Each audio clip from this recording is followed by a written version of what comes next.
الا ای پیک گل رخسار کابل گله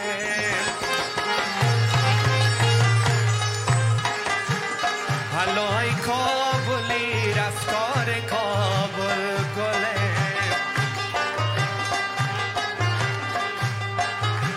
الا ای پیک گل رخسار کابل گله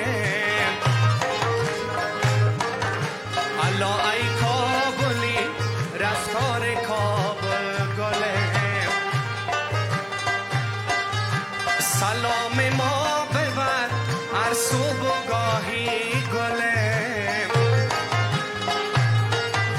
و دور افتادگان شار کابل گله سلام ما ببر هر صبح و گاهی گله و دور افتادگان شار کابل گله عطر گل موی تو خاله بر روی تو دو چشم جادوی تو جوره نداره جوره نداره گله جوره نداره جوره نداره گله جوره نداره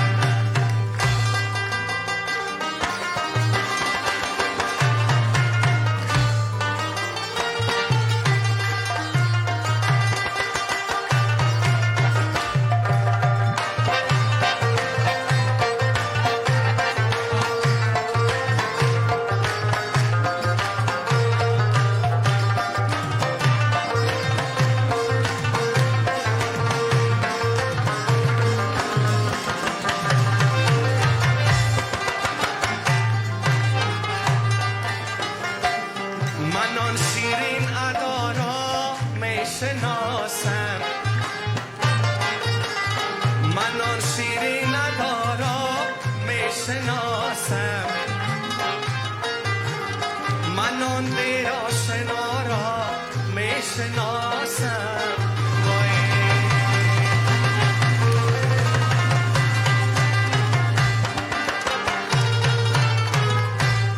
محبت بین ما کار خدا بود محبت بین ما کار خدا بود از این رو از اینجا من خدا را می شناسم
بسم الله الرحمن الرحیم. نام خدا مطلع هر گفتگوست، باعث روشن شدن یاد اوست. یاد خدایی که یقین و ناظر است، در همه حال و همه جا حاضر است. به نام خدای مهربان و نهایت با رحم، برنامه را آغاز می نمایم تا بتوانم لحظات و ساعات را با تقدیم مطالب آموزنده و جالب در خدمت شما عزیزان و شنونده های رادیو باران قرار داشته باشم. همچنان یک سلام خاص خدمت همکار عزیز و مهربانم آقای سادات تقدیم می کنم. به نام خداوندی که از کننده و نیز کننده تمام کائنات است. گران اوردونکو او د باران قدرمنو، السلام علیکم و رحمت الله و برکاته. زما ایله دی تاسو ټول روغ جوړ او بریا به اوسئ. باز هم سید فاروق سادات با همکاری خوبم بنیالدا انشالله تا 1 ساعت میمان خانه های شما خواهد. امید که از برنامه ما لذت ببرین و با ما باشید. بله عزیز شنونده های گرامی، در آغاز برنامه از خداوند متعال می خواهم که همتان دارای صحت و عافیت باشین، به خاطر که در شرایط امروزی و در لحظاتی که ما در مقابل شما یا در خانه های شما میمان هستیم، اطلاعات داریم که امی مریضی کرونا در افغانستان شدت پیدا کرده و دور از گزند روزگار شما باشین. بعضی از دوستا، اقارب، وطندارا را به این مبتلا ساخته که خداوند متعال همشان در امان داشته باشه و از این آفت و مصیبت به خیر و به خوبی با صحت کامل و جان جور دوباره صحتیاب شوند. من هم دعای خدا به او افسران قهرمان ما، به او نیروهای امنیتی ما و دفاعی ما دعا میکنم که در جبهات گرم، در یک جنگ اعلام ناشده، در یک جنگ گمنام می جنگند. کسایی که به شهادت رسیدن خداوند روی اونها را شاد داشته باشه و با فامیلایشان صبر جمیل عطا فرمایه و کسایی که در جبهه ها می جنگند و هستند همه ایشان در پناه خداوند یکتا باشند. بله میفهمیم که لحظات خیلی دشوار را در کابل و در اطراف کابل و در ولایات مردم عزیز ما تجربه میکنن که بسیاری از مردم از جاهای خود، از خانه های خود آواره شدن و به جاهای امن پناه بردن و همچنان سربازانی که صرف به خاطر وطن و به خاطر گرفتن یک لقمه حلال بر فامیل خود در مقابل دشمن مبارزه میکنن و دشمنای مردم ما، دشمنای ترقی و پیشرفت افغانستان و بخصوص خاک فروش های افغانستان و همسایه های مداخله‌گر افغانستان که این نیروهای مردمی را، نیروهای به قهرمان افغان به بیرحمانه به شهادت میرسانند، اسیر میگیرند و مردم ما را به سوی تباهی و غم میکشانند. ما از خداوند متعال دعا میکنیم برش که و میخواهیم که پروردگارا یک صلح و آرامی را در کشور ما بیار و هر آن که دشمن وطن و وطندار ماست، دشمن خاک و ترقی و پیشرفت ملت ماست و دشمن آزادی ماست، سرنگونشان بساز و یک افغانستان آرام بر ما توفه بده تا که کل مردم ما با آرامی زندگی بکنن و نفس براحت بکشن. الهی امین خداوند اداره میکنیم بانی الله که تمام کسانی که به خاطر خیانت به افغانستان و به خاطر بربادی وطن هستند و خدا نها را برباد کنه و از بین ببره و نابودشان کنه. هم آمین میگم و میریم.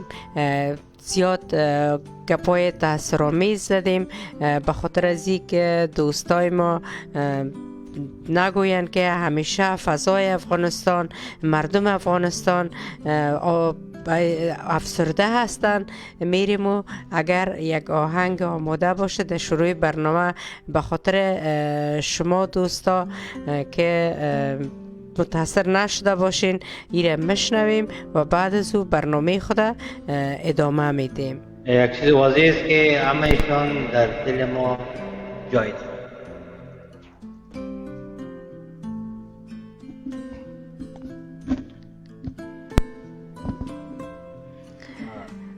خب فکر میکنم که آهنگ آماده نشر نیست و لحظات را در بر میگیره.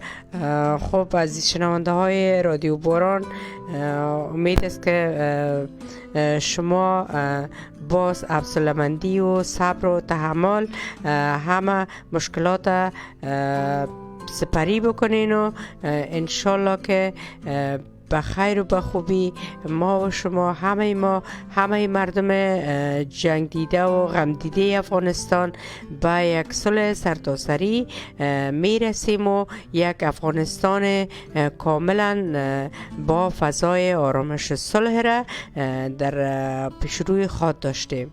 دقیقا ما فراموشان نکردیم و همیشه دلهای ما جای دارند. تک تک نیروهای مثل ما، تک تک مردم افغانستان و پروگرام های ما هم به این خاطر است که تا بتانیم لبخند به لبان دوستای خود و وطندارای خود و کسایی که میشنوند بیاریم. انشالله که همتون میشه. امید است که شنونده های ما هم ما را تنها نگذارن و همه برنامه های ما را تعقیب بکنن تا ما هم بتانیم برنامه های خود پیش ببریم. خب امین آهنگ را که آماده نشر است به او ایده از قهرمانای وطن و سربازان وطن و جنگجویان که به خاطر وطن می جنگن تقدیم میکنیم و مشنویم.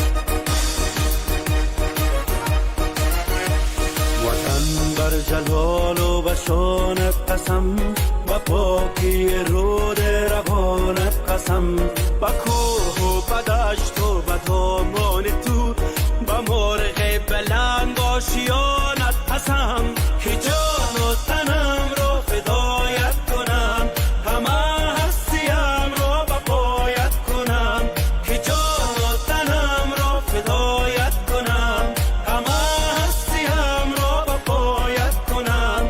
قسم قسم بنامت قسم های وطن، وطن وطن بنامت قسم های وطن.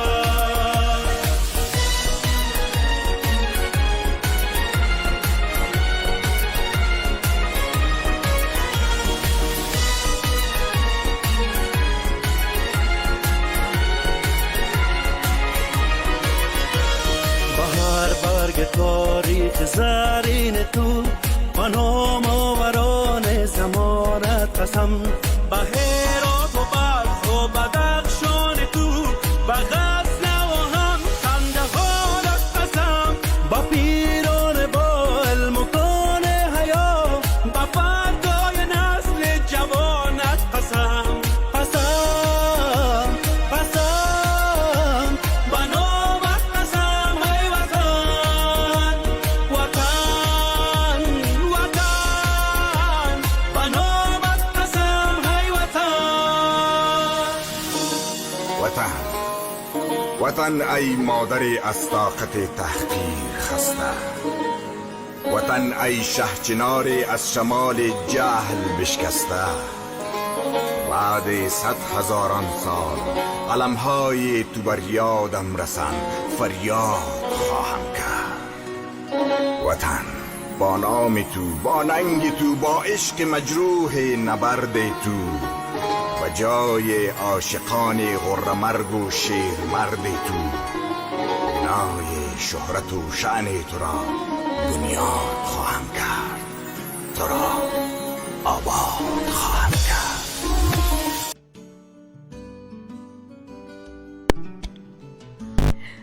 خب عزیز شنونده های گرامی، خدا کنه که از آهنگ لذت برده باشین و میریم به سراغ مطالب دیگه برنامه و طبق روند برنامه امشب باز هم میخواییم که یک منطقه دیگه از کابل عزیزه به معرفی بگیریم و بریم چکر را در اوجه بزنیم. بسیار خوب. بنایالله فکر کنم که میریم طرف شهر کونه و کوچه علی رضا خان. بله کاملا دقیق گفتین. میریم از کوچه علی رضا خان به معرفی میگیریم. علی رضا خان مصطفی عهد احمد شاه عبدلی در قندهار بود و ای از کواسه های علی رضا خان از بزرگان و مشاهیر شهر کابل بود. زمانی که پایتخت به کابل انتقال می‌یافت، تیمورشاه مصطفی علی رضا خان را با خود به کابل می‌برد و می قسم شهر را که غیر از چند دانه مسکونی دیگر ساختمان نداشت به منظور رهایش برای علی رضا خان می‌دهد. بعد از تعمیرات که برای حرم عمله و فعله خود که از قندهار با خود آورده بود مطابق نیاز و امو زمان احمار میکنه و ای را به نام گذر یا محله علی رضا خان یاد میشه که هوام این محله صرف محله هم یاد میکردن. مردم این محل یک دیگر را محلگی یا محله میگفتند، در حال که در گذرهای دیگر همدیگر را کوچگی می گفتند. گذر یا محله علی رضا خان از وسط شوربازار قدیم جدا می شد و تا گذر بارانه و صندوق سازی و طرف چپ تا قصاب کوچه و چارچته ادامه داشت. خود این محل گذرهای چوب فروشی، شوربازار، چارچته، باغ علی مردان، ریکاخانه و سراجی را با هم ارتباط میداد و یا در بین این محلات و گذرها قرار گرفته بود که با کشیدن جاده میوند و نادر پشتون قسمت زیاد از بین رفت و یک قسمت آن از وسط شوربازار تا سپاهی گمنام به دو طرف سرک که باقی مانده بود و این سرک مارکت گوشت و سرای لیلامی و دکانهای سیمساری و غیره ساخته شده. یک کوچه هم موازی به همی سرک ده حقیب دکانها به نام کوچه علی رضا خان یاد می شد و شریخ به خصوص یعنی شریخ قالبی و حلیمپزی صوفی برات کوچه علی رضا خان از زمانهای قدیم مشهور ساخته بود. در این کوچه خلیفه غلام خراد که علاوه از خرادی در کاغذ پرانبازی و تار شیشه هم نامی بود و چرخهای چوبی و شیشه‌ای را هم به شکل مقبول خرادی میکرد که مراجعین زیاد داشت. داخلی کوچه دکانهای علبی پزی بود یا دکانهای علبی سازی هم بود که به ساختن بخاری، آبداندار، چایجوش ها و چری آبداندار و دیگ های علبی و غیره مصروف بودند. مثلا در هر کوچه دکانهای بقالی، سیمساری، سلمانی، نانوایی و نانوایی های داش و روت و کلچپزی و سایر ضروریات محل هم وجود داشت و همچنان زیارت در اوجه وجود داره که به نام زیارت شاه شهید هم یاد میشه. ای گذر در نزدیکی کوچه علیرضا خان یک گذر دیگه وجود داشت که به نام گذر گلاب کوچه هم یاد میشد که در میدانی که طرف ازی قرار داشت ختم میشد.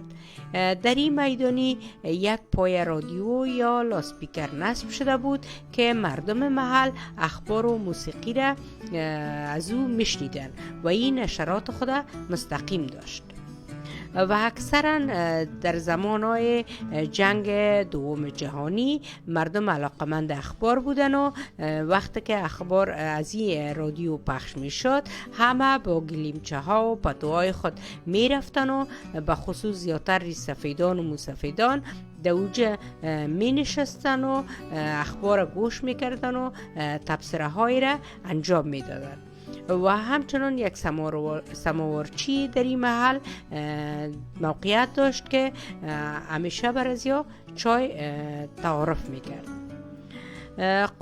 قاری عبدالله ملک الشهرا فرزند حافظ قطب الدین که در گذر گلاب کوچه کابل متولد گردیده بود و از امو جای که در کودکی قرآن حفظ کرده بود تخلصش به نام قاری یاد میکردن و این قاری نخستین استاد ادبیات در لیسه حبیبیه بود و سپس دارالترجمه را هم تالیف کرد و مزار ازی در شهدای صالحین قرار دارد و این یکی از شیرهای بسیار معروف داره که من میخوایم او شیرش در ختم امی معرفی کوچه علیرضا خان به خوانش بگیرم. تا روی حرقریز ترا دید نگاهم، زد غطه به سرچشمه خورشید نگاهم. امشب که رخت پیش نظر جلوگری داشت، تا صبح بودم از روی تو گل چید نگاهم. خوش صحبت رنگین به چمن داشتم امروز، گاهی گل و گاهی روی تو می دید نگاهم. از خود به تماشای سر کوی تو رفته است، بیهوده به هر کوچه نگرید نگاهم. خب شنونده هاگان عزیز رادیو باران، خدا کنه که از معلوماتی که راه کردیم شما مستفید شده باشین و آشنایی را با کوچه علیرضا خان پیدا کرده باشین و هر زمانی که خواستین از کابل دیدن بکنین از این کوچه قدیمی هم دیدار کنین. تشکر، ممنون بونیالدا. بسیار معلومات مفید و معلومات بسیار عالی که از زبان شما شنیدیم در مورد کوچه علی مردان علیرضا خان. میبخشید در هر کوچه و هر نقطه کابل که تعریف و توصیف کنیم کم است. میگه مشک تازه میبارد ابر برمن کابل، موج سبزه میکارد و برزن کابل. یک دو سطر از شعر حبیب عثمان خانم که در وصف کابل است که وقت برنامه روزه نمیته که ما مکمل بخونیمش و تعریف و توصیف زیادتر داشته باشیم از کابل جانم. بله، میگن از این میهن که مانده عالم اشباح میترسم و از صلح که وا کرده دهن از چاه میترسم. شب خون میخورد هر دم سپیداران بیداری، نمیریزد کسی عشق به جز تمساح میترسم. شغالان بر سر گور سرافرازان عطن مست و جدال جیفه دارد شیخ و شاهنشاه میترسم. صدای سنگسار و بوی مسلخ میرسد از راه و من چون بره محکوم قربانگاه میترسم. یتیم از پدر 3 روزه هم سرباز شد، اما به دشمن میفروشد سنگرش را شاه میترسم. تبرها تازه دم کرد ده هوس ساق صنوبر را، نمانده بر لب خیانگران جز آه میترسم. شبیه دیقان پیر پینه پیرهن دیدم، خزیده تکه قوغ زیر خرمنگاه می ترسم. در این نوبیشه شیر اخته شمشاد کش مانده کلاه سلطنت بر کله روباه می ترسم. از این مردم که هر خونخوار را دیده بر دربار چپن برده برایش از کتان ماه می ترسم. من از صلحی که می آید شبی از راه می ترسم و از آینده این خلق ناآگاه می ترسم.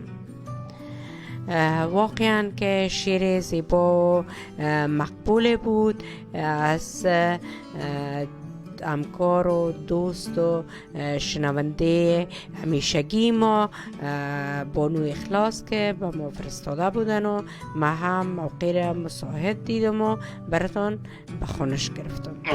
تشکر میکنیم ازش. همیشه همکار خوب و شنونده خوب ما هستن که با شعرهای خوب یا فکرهای خوب ما ارسال میکنن. بانیلدا، امی دوست خوب خود انسان در کدام زمان باید شناخت؟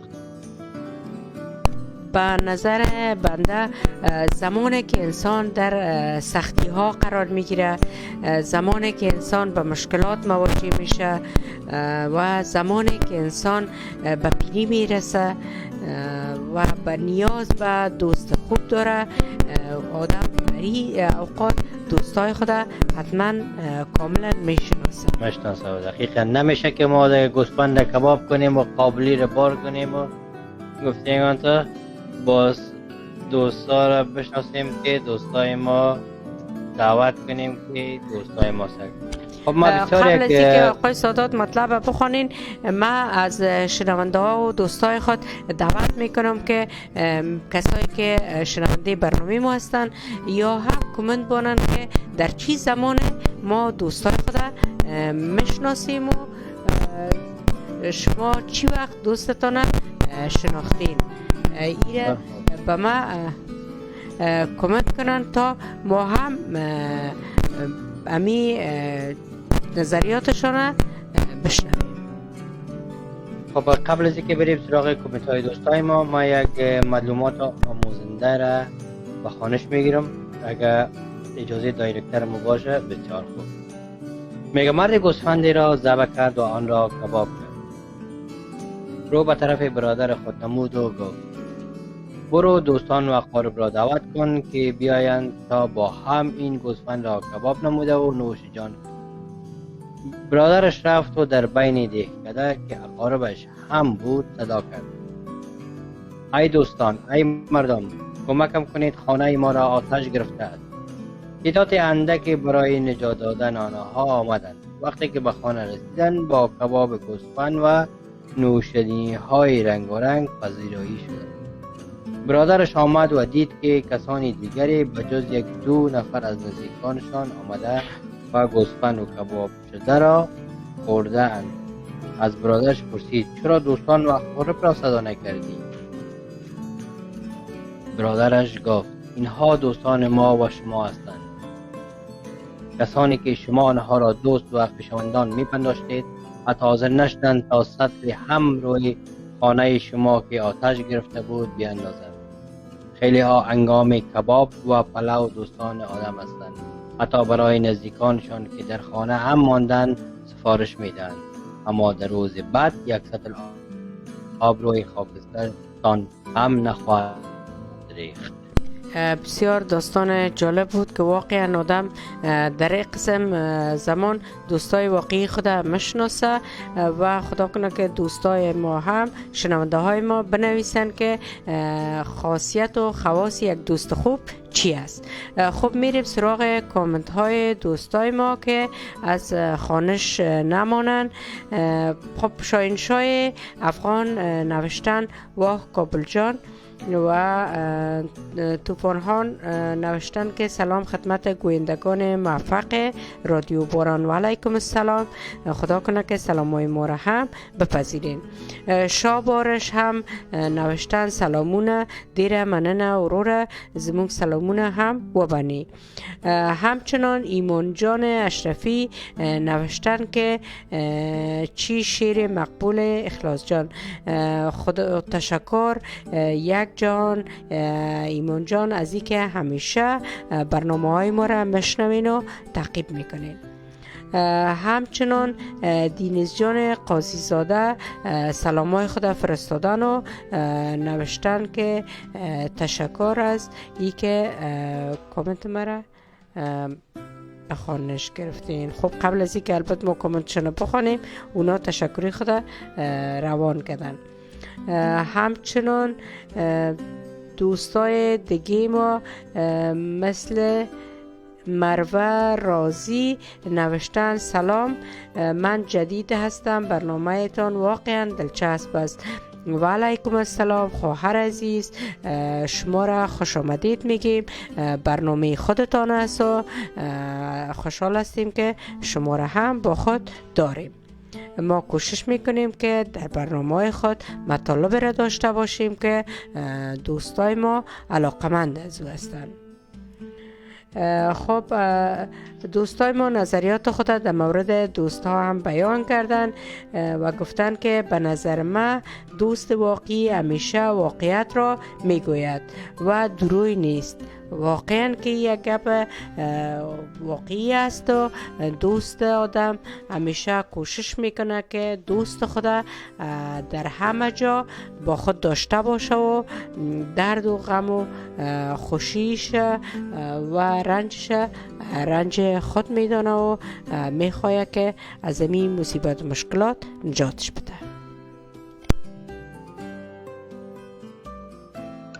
خیلی ممنون بونی یلدا. من همچنان یک چند کومنت به خانش میگیرم که گیتا جان سبایی نشده کردن سلام به بانوی عزیز بونی یلدا و آقای سازاد، امید که صحت و سلامت باشید. تشکر از برنامه های زیبایتان. تشکر، زنده و سلامت باشین بانو سروری عزیز. شکر است که باز هم شما با ما هستین. آزیتا جان هم سلام های خود فرستادن و شما و تعریف کردن از شعر اخلاص جان که شما او را به دکمه گرفتین. و همچنین رفیع الله رفیع هم سلام های خود فرستادن و گفتن سلام های مرا هم قبول نمایید. شیر آقا جان هم سلام های خود فرستادن و گفتن که امید که شما جور و صحتمند باشین. ممنونتان از تک تک شما عزیزان که تا این لحظه با ما هستین و ما خیلی خرسند هستیم که شما عزیزان با خود داریم. خب شنونده های عزیز، میریم سراغ یک آهنگ و بعدا برنامه های دیگه را تقدیمتون مطالب خواهد کردیم.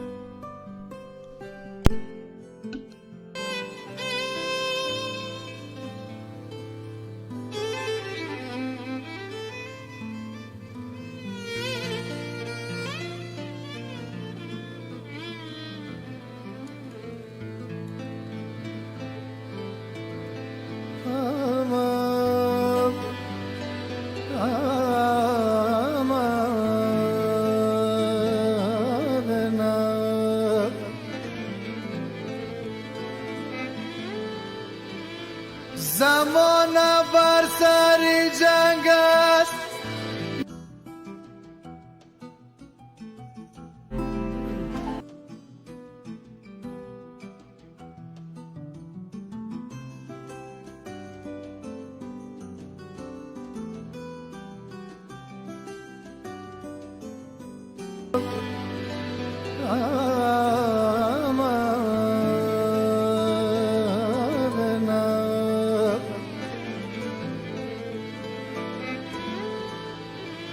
زمان بر سر جنگ است، یا علی مدد کمک به غیر تو ننگ است، یا علی مدد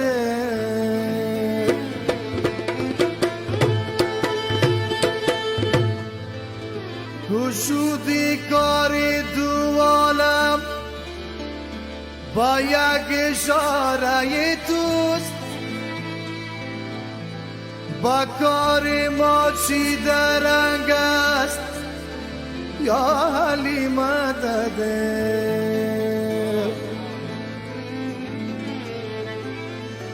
داکی کابل جان بریم داریم صدرمان بریم مست غزل خان بریم کابل جانان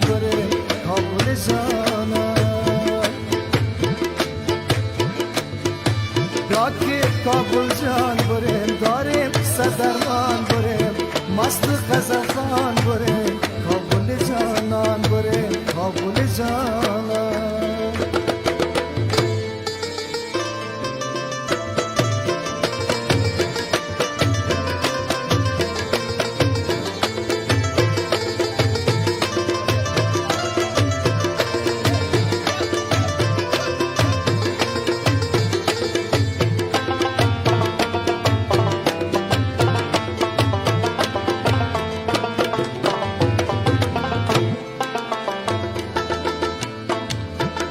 از اینجا تا به کابل پیاده میرم نزد دارم به هر کس داده میرم نظر دارم که کابل جان نبینم تماشا کرده و آزاده میرم گاکی کابل جان بریم داریم سزرمان بریم مست غزل خان بریم کابل جانان بریم کابل جانان گاکی کابل جان بریم داریم سزرمان بریم مست غزل خان بریم کابل جانان بریم کابل جانان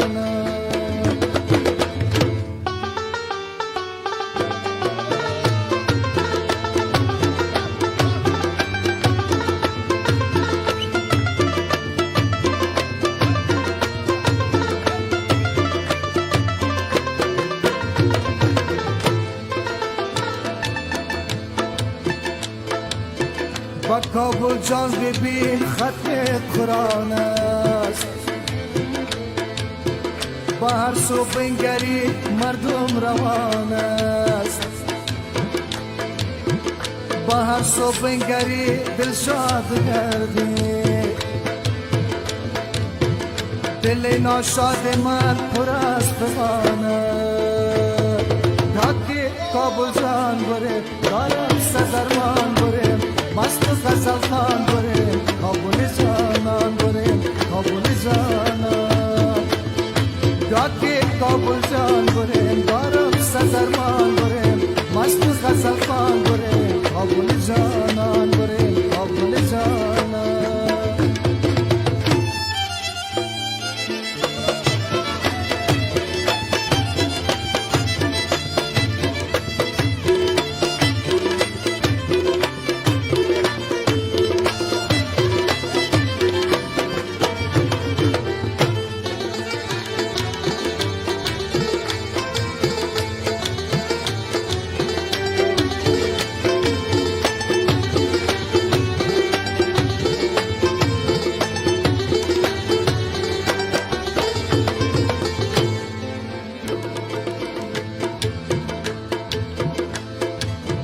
نگار جان وقت پغمان است نمیری گل نسرین فراوان است نمیری گل نسرین فراوان است نمیری اگر با من روی سیر و تماشا سبای شید قربان است نمیری داکی کابل جان بریم داکی کابل جان بریم دارم سدرمان بریم کابل جانان بریم کابل جانان داکی کابل جان بریم دارم سدرمان بریم مست غزل خان بریم کابل جانان بریم کابل جانان بریم کابل جانان بریم کابل جانان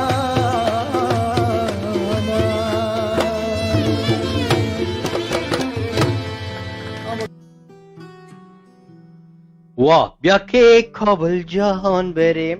چقدر خواندن زیبا و خوشایند بود. خب دوستان عزیز، شکر که باز هم با ما هستین و ما را فراموش نکنین از کامنت های زیبای شما، لایک ها و فالوی شما. همچنان باز هم بگویم که با روزهای نزدیک ما برنده جایزه 500 افغانی یا اضافه روزی را حتما اعلان میکنیم. خب میریم از بنیالدا میشنویم که باز معلومات از کدام نقطه کابل دارن یا از کدام ذخایر کابل به ما میدن. بله، امروز ما میخوایم که قسمی که در برنامه گذشته یکی دو معادن افغانستان به معرفی گرفتم، امروز هم میرم معدن تالک که در کابل موقعیت داره ایره به معرفی میگیرم. معدن تالک در قسمت جنوب غرب کابل در ساحه تنگی للندر موقعیت دارد. هرچند تفصیلات از مقدار ذخیره و سال کشف آن در دسترس نیست، اما به اساس معلومات پوهان دکتر نقیب الله اسحاق این معدن دارای 4 زون معدنی تالک می باشد که طول زونهایش 100 الی 800 متر است و در زونهای ذکر شده اجسام تالکی 3 ضرب 5 الی 20 ضرب 30 متر جدا می شوند و به گفته امی استاد موادی ظهور معدنی در سابق توسط مردم محل استخراج می گردید. و معدن دیگری که به معرفی خود گرفتیم معدن یاقوت است. معدن یاقوت جگدلک در 100 کیلومتری شهر کابل نزدیک به 35 کیلومتری جنوب غرب ولسوالی سروبی موقعیت دارد که مساحت مجموعی آن بیش از 15 کیلومتر مربع است.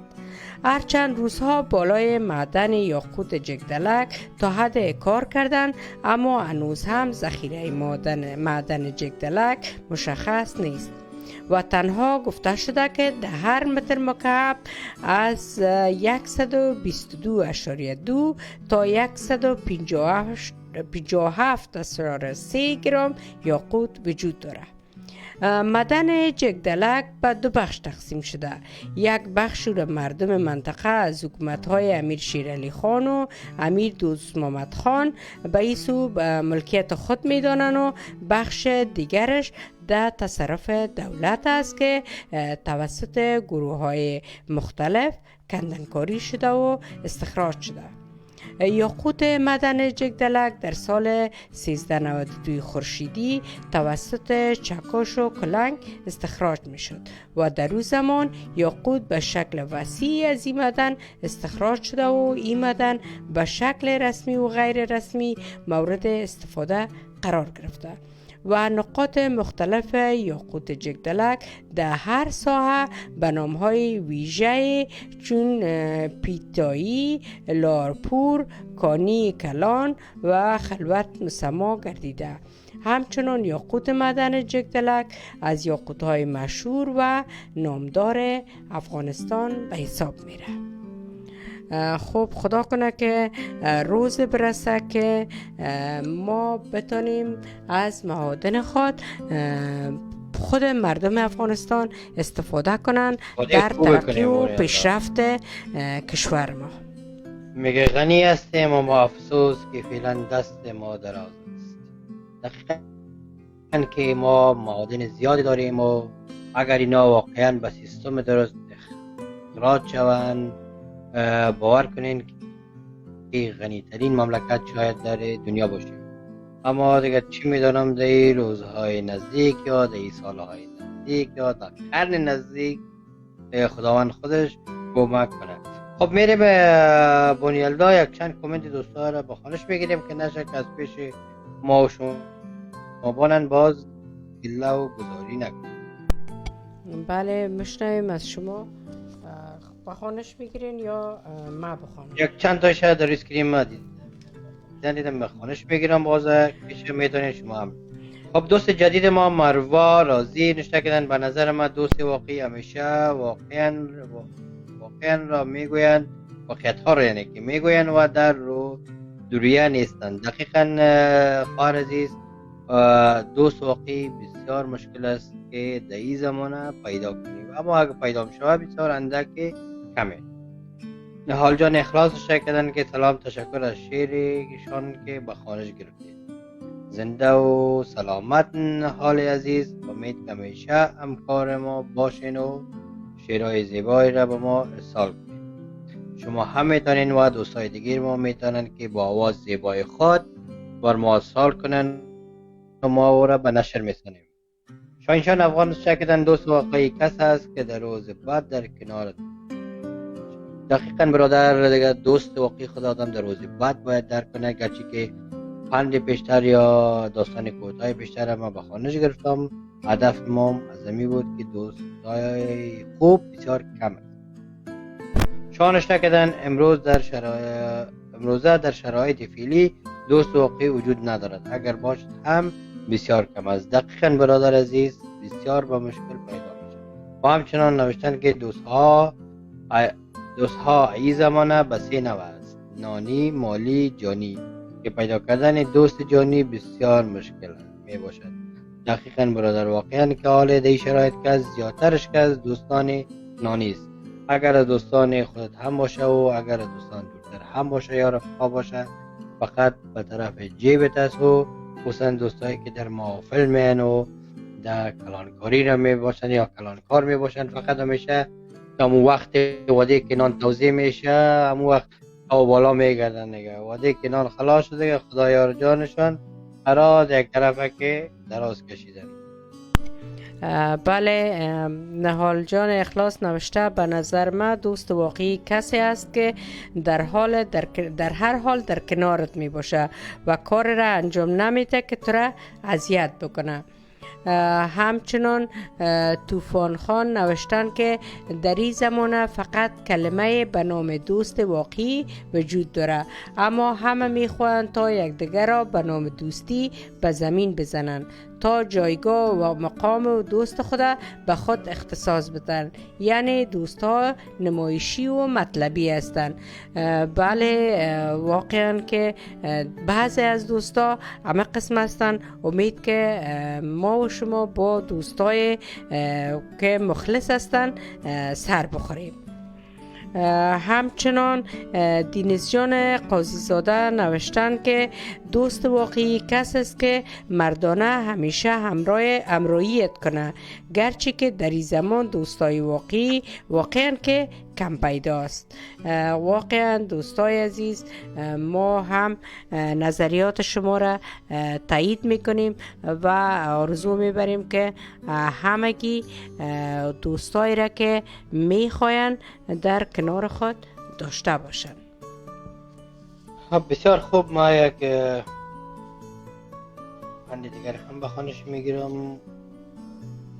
بنیادا میگه روز نیکیتا خروچوف نخست وزیر سابق شوروی از حیات مخصوصش خواستا از او پارچه‌ای که آورده بود برای او یک واسکت و شلواری بدزدد.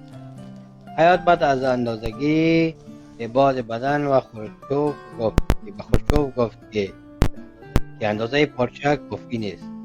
خروچوف پارچه را پس گرفت و در سفری که به بلگراد داشت از یک خیاط یوگسلاوی خواست تا برای او یک واسکت و شلوار بدزدد.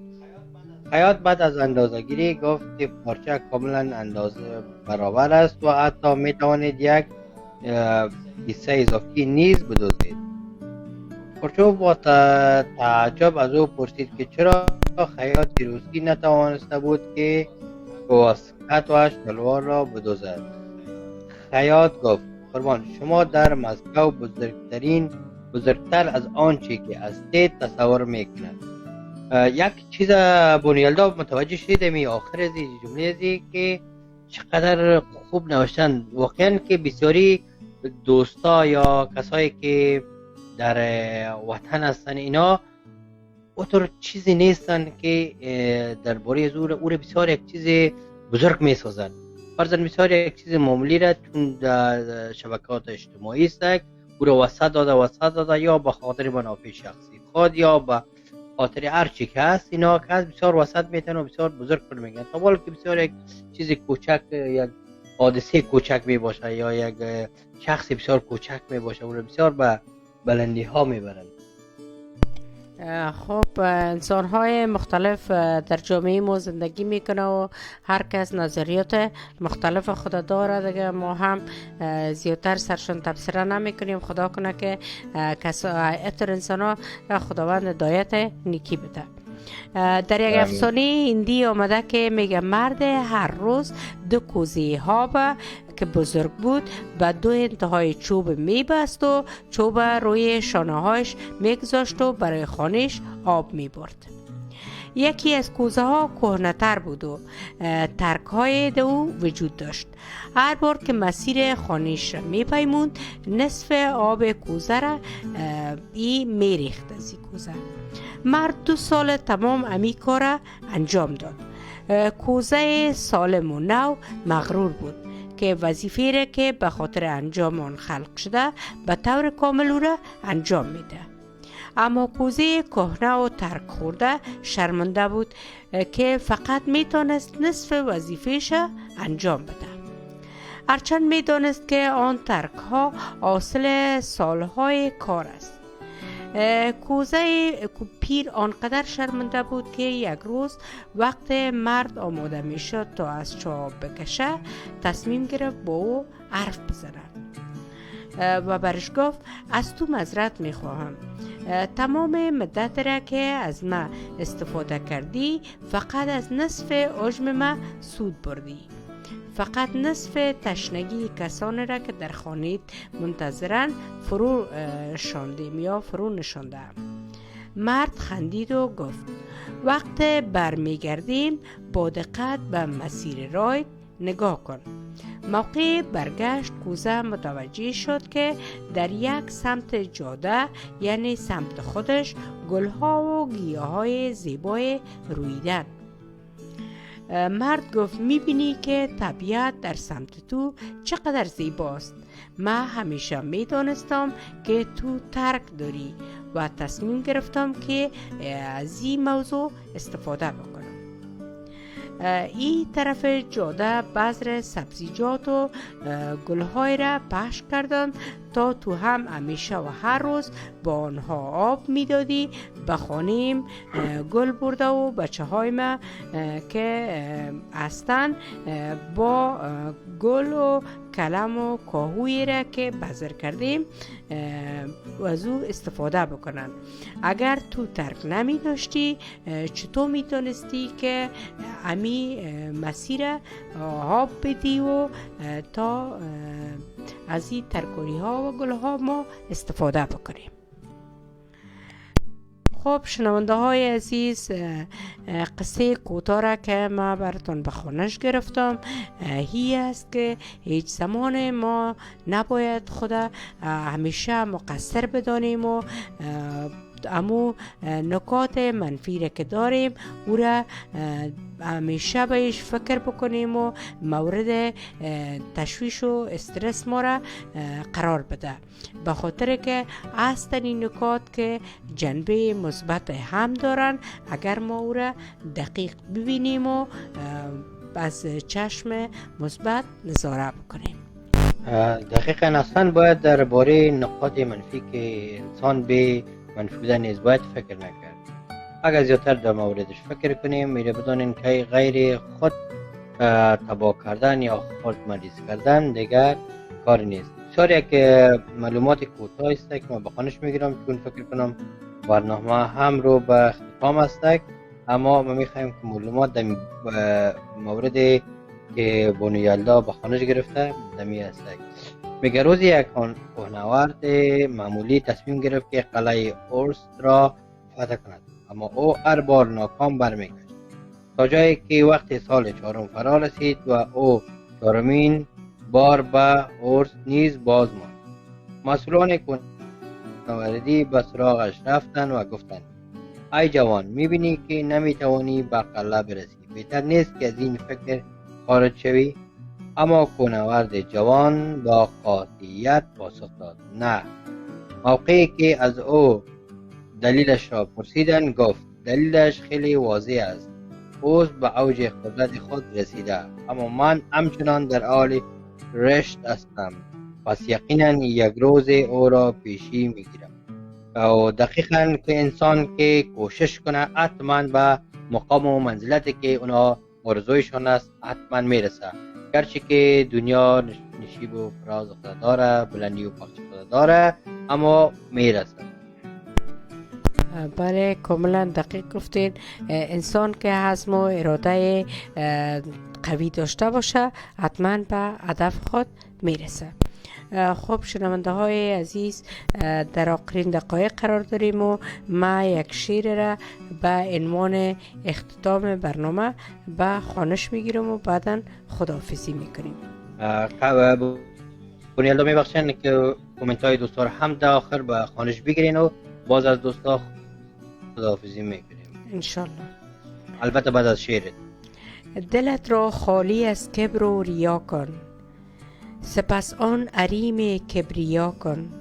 ز تاریکی برآمد نور بنگر، به شیطان پشت نو رو به خدا کن. اگر فیض وصال دوست خواهی، حساب خویش را از دشمن جدا کن. خدا هر شب تو را می خواند، های دوست تو هم یک شب خدایت را صدا کن. گناه در ملک او، در معذر او، چه بی شرمی حیا کن. عطا دیدی خطا کردی همه عمر، بیا یک چند هم ترک خطا کن. گناه کردی و هر دونی شنیدی، بیا یک شب بخوان او را دعا کن. خدا آغوشش بگشوده به سویت، با او بگریز و شیطان را رها کن. دل بیمار خود را تا نکشتی، بیاور با طبیبش آشنا کن. بسیار مقبول. خب شنونده های عزیز، در ختم برنامه هستیم و آقای سادات کومنتار برای شما به خوانش میگیره و ما با خواندن همین کومنت ها از حضورتان مرخص میشم. خب کومنت های دوستای ما که هستن در شولاجا نوشته کردن که دوست واقعی همیشه در کنار از بوده و خواهد بود. دقیقا برادر عزیز، در این بار زیاد جر بحث کردیم و دوست واقعی امان است. همچنان خان نوشته کردن که بسیار عالی و حتما از شعر شما تعریف و توصیف بدن.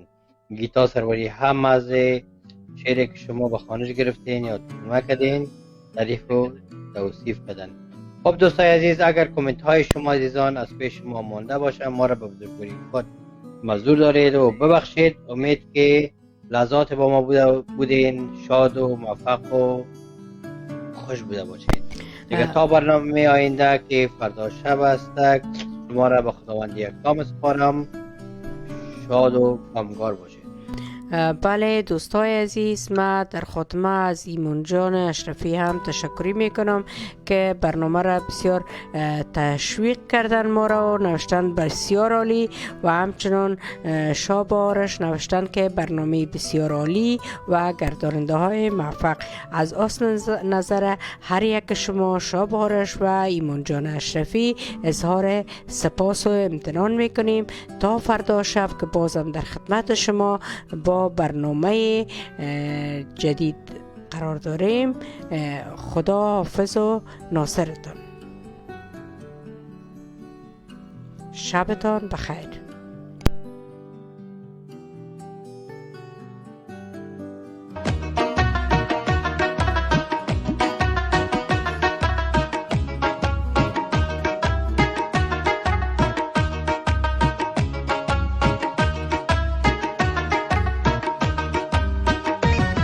گفتم دل بیقرار دارم چه کنم، یک یار در این دیار دارم چه کنم. تو ناله نکو که کار آسان نبود، دل را بدهی بیار آسان نبود. ای ناله کنم درد تو بیمارم کرد، رسوا و ردی به پیش اغیارم کرد.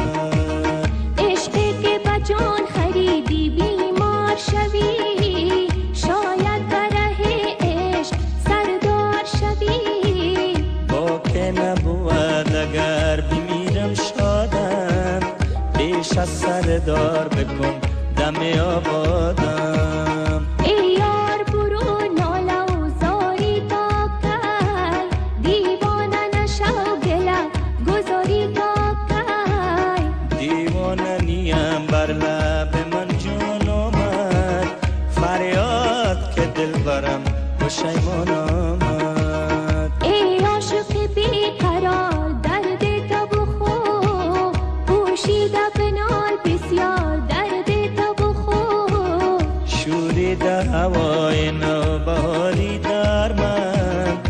پاشیده ای تخم بیقراری در من. دکم کو که بابم خبردار شوه، از عاشقی دخترش دل کار شوه، دیوار شوه بر سر راه من و تو، گی بگذره مادر از گناه من و تو. جانم چقدر مانه تراشی داری، بابا و هیل دل خراشی داری. برگرد و نرو بیا و دم سازم شو، بینشین دمکه همدم و همرازم شو، بینشین دمکه همدم و همرازم شو.